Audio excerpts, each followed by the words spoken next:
राधे राधे। भगतजनों, ब्रह्म मुहूर्त में इन दो शब्दों को जैसे बताएंगे ठीक वैसे ही अगर आप बोलेंगे तो तुरंत चमत्कार होगा।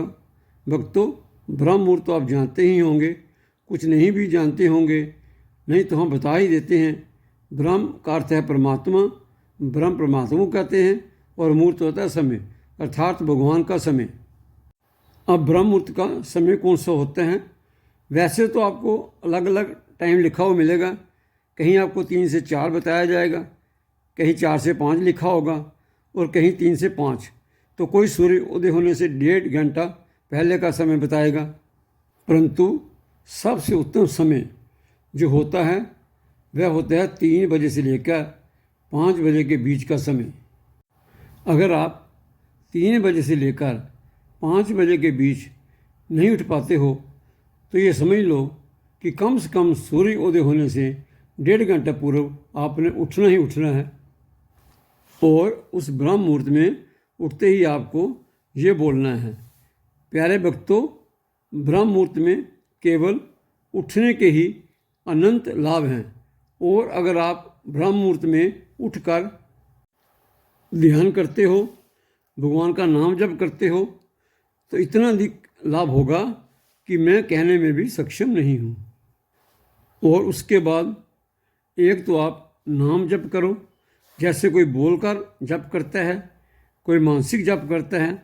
भक्तों, सबसे उत्तम जप जो है वह है प्राण जप। और जपा जप भी उसी को कहते हैं। अगर आप ब्रह्म मुहूर्त में प्राण जप करते हो तो तुरंत ही बड़ा चमत्कार होगा, क्योंकि श्वासों में भगवान वास करते हैं। और अगर उन श्वासों के द्वारा आप भगवान को ही याद करोगे तो उससे ऊपर कुछ भी नहीं है, उससे ऊपर कुछ भी नहीं है। तो आप बताते हैं कि आपको श्वासों के द्वारा भगवान को कैसे याद करना है। सबसे पहले जो हमने बताया है कि आपने ब्रह्म मुहूर्त में उठना है, कम से कम सूर्य उदय होने से 1.5 घंटा पहले आपने उठना है। नहाना धोना जरूरी नहीं है, आप बिना नहाए धोए भी, बिना स्नान किए भी जप कर सकते हो। आपको श्वासों के द्वारा जप करना है। श्वासों के द्वारा आपको भगवान के जिस नाम में आस्था हो आप उसी नाम को लेकर आगे बढ़ो। मान लो आपको राम में विश्वास है, तो जब आप श्वास अंदर लेते हैं तो रा बोलना है, और जब श्वास बाहर छोड़ते हैं तो महा बोलना है। ये हमारा विश्वास है। परंतु कहीं ऐसा बताते हैं कि जब श्वास ऊपर गई तो राम, और जब श्वास नीचे आई तो राम। मगर कई लोग सोहम के द्वारा नाम जप करते हैं। ऊपर श्वास गई तो सो, और नीचे श्वास आई तो हम। सोहम का जप करने से भगवान के सभी रूपों, सभी नामों का जप हो जाता है। इससे बहुत अधिक लाभ होगा, क्योंकि सोहम की ध्वनि जो है ये नेचुरल तरीके से, प्राकृतिक तरीके से हमारे श्वासों में जो है वो लय हो जाती है, श्वासों में गूंजती है। नाम और श्वास एक हो जाएंगे, भक्त और भगवान एक हो जाएंगे। बाकी नाम तो कोई भी हो सकता है। राम का नाम ले लो, कृष्ण का नाम ले लो, शिव शक्ति का नाम पकड़ लो, कोई भी नाम जिसमें आपका मन हो, आपका विश्वास हो, उसी से फ़ायदा होगा। शीघ्र चमत्कार देखने को मिलेगा, क्योंकि जिसमें विश्वास होगा वो नाम श्वासों में जल्दी लय हो जाएगा। अर्थात जब आप पूर्ण विश्वास के साथ नाम जप करोगे तो कुछ ही दिनों में नाम छूट जाएगा। नाम तो श्वासों में लय हो जाएगा, श्वासों में घुल मिल जाएगा। यहाँ पर नाम और श्वास एक हो जाएंगे, केवल श्वास रह जाएंगे। श्वास और नाम में कोई भेद नहीं रह जाएगा।